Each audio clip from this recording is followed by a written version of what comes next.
And to use the app, you can conveniently chat with Ruby or an agent for help. Check your account balance, activate a Prime bundle, or gift it to a friend. Send credit. Check the Georgetown and Burpees Bridge schedules. Activate a roaming plan. Play Shake to Win for cool prizes. So don't worry about a data plan, buddy. Download the My Digicel app from the Google Play Store or the Apple App Store today. Digicel, better together.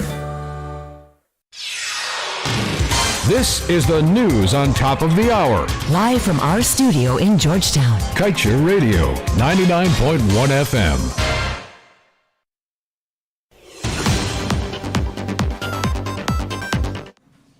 Good evening, time check for you 19 hours 1. My name is Amrita Koshal and this is your nightly newscast in detail. Fishermen in Guyana have been complaining bitterly of low catches over the past few months, blaming the situation on oil giant ExxonMobil's operations offshore. But even though high-ranking government officials have shot down this claim, arguing that there is no data to prove this, Exxon's subsidiary, Esso, which is gearing to start a production at the Yellowtail development, has warned that its operations can impact fish within the project site. This information is included in Esso's Environmental Impact Assessment, a document the company is mandated to submit, which outlines the effects its operations can have on the environment. Yellowtail is Exxon's fourth project situated in the Stabroek Block. According to the report, marine fish could be impacted as a result of deteriorated water quality from discharges generated during the project. In addition to poor water quality, acoustic effects or noise from the company's operations can also cause fish to be impacted. These species can also be sucked into the equipment which Exxon will be utilizing for oil production, the impact assessment cautioned.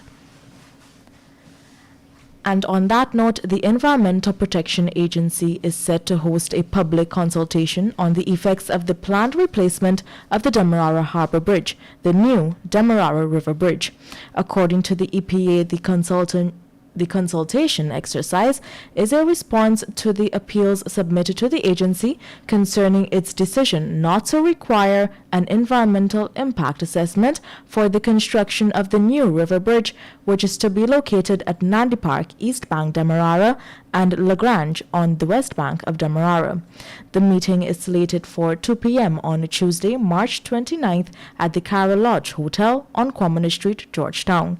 The EPA said its decision is also premised on Section 18.2 of the EPA Act, which empowers its Environmental Assessment Board to conduct public hearings in all appeals submitted against the EPA's decision not to require an EIA for the project. And moving on, the Speaker of the National Assembly, Mansour Nadir, has chosen to strike out critical clauses outlined in a motion tabled by the opposition on full liability coverage for Guyana's petroleum activities. But leader of the PNCR, Aubrey Norton, has made it clear that the party will not be accepting the degutting of its motion this time around. Norton, during the PNCR's weekly press conference hosted on Tuesday, again called out the House Speaker for what he described as his partisan behavior. Cognizant of this fact and making sure to highlight the importance of the opposition motion, Norton explained that the PNCR faction of the coalition will be pushing for legal action to be taken on the matter. And we now tell you the French Law Association, Sherpa, recently filed a complaint asking the French National Financial Prosecutor's Office to open an investigation into corruption, money laundering, and concealment of stolen goods in relation to the activities of extractive industry giant SBM Offshore. Sherpa noted that SBM Offshore, the sole manufacturer of Guyana's oil vessels, namely the Liza Destiny, Liza Unity, and Prosperity, has been flagged in several countries because of its alleged extensive corrupt practices.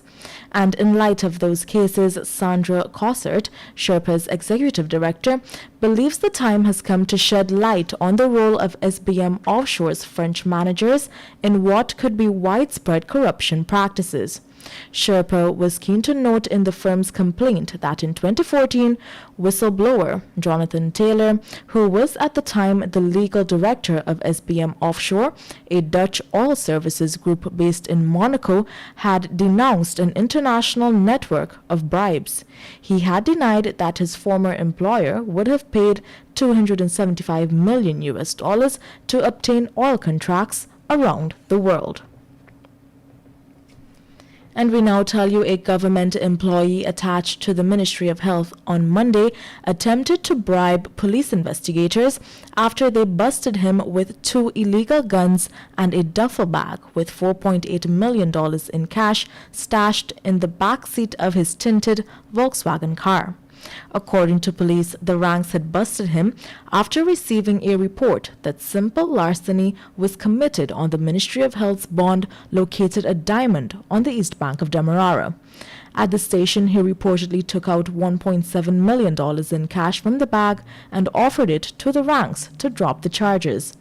The ranks refused the offer and cautioned him that he had just committed another offense by trying to bribe them. He then offered them the entire bag. The cash was taken and seized along with the firearms, and the suspect remains in custody. And now finally we tell you Isan Germain, 45 years old, who was convicted in 2017 and sentenced to 30 years in jail for engaging in sexual activity with a minor, was on Tuesday handed another 30-year jail sentence for raping a 15-year-old girl. On February 3, 2022, Germain was found guilty on 3 counts of raping a minor by a mixed 12-member jury. He faced trial before Justice Priya Sunarayan Bihari at the Demerara High Court. The convict was represented by attorney-at-law Clyde Ford, while the state was represented by State Counsel Nafisa Baig, Muntaz Ali, and Latifa Elliott. Despite being found guilty, Germain maintained his innocence and told the court on Tuesday during his sentencing that he is working to rehabilitate himself. Before handing down her ruling, Justice Sunarayan Bihari stated that she considered the physical and psychological harm the rapist caused towards the victim, and more so his lack of genuine remorse for his actions. The judge added that there is likelihood that he will commit the offense again since he was previously convicted for a similar offense. As such, she sentenced Germain to serve 20 years on the first count, 25 years on the second count, and 30 years on the third count. The sentences will run concurrently. And with that, we have come to the end of your nightly newscast. Time check for you, 19 hours 8. My name is Amrita Kaushal, and you are listening to Kaieteur Radio.